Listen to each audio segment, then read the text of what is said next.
কারণ কালকে প্রিমিয়ার হবে। ওপার বাংলার জনপ্রিয় অভিনেতারা প্রিয়তমা শাকিবকে প্রশংসায় ভাসাচ্ছেন। বাংলাদেশে আলোচনা শীর্ষ অবস্থান করছে প্রিয়তমা, তেমনি ওপার বাংলার গুঞ্জন হচ্ছে শাকিব খানকে নিয়ে। ওপার বাংলার ইতিকা পলের অভিনয় দেখে মুগ্ধ হয়েছেন বাংলাদেশের তরুণ তরুণেরা। প্রিয়তম ছবিতে সবার নজর কেড়ে নেবে তা আগেই জানিয়েছিলেন দেব। দেব বলেছিলেন, সামনে কোরবানি ঈদ, আর এই বড় উৎসবে বড় স্টারের ছবি মুক্তি পাওয়া মানে ভালো কিছু উপহার পাওয়া। আমাদের সবচেয়ে বড় আনন্দের বিষয় আমাদের বাংলার মেয়ে ওপার বাংলার সুপারস্টার শাকিব খানের সাথে অভিনয় করছে।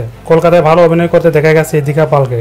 কলকাতার বড় সুপারস্টার দেব জানায়, আমি নিজে আগ্রহে বসে আছি কখন দেখতে পাবো প্রিয়তমা ছবি। প্রিয়তমা ছবির টি শার্টও পরতে দেখা গেছে দেবকে।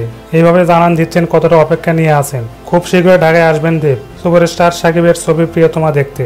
দেব বলে, বাংলাদেশের দর্শকদের ভালো রিভিউ দেখে নিজের ভিতর ছবি দেখার আগ্রহ আরো বেড়েছে। ভালো ছবির প্রশংসা সবাই করে, ভালো ছবি দেখা উচিত সবার।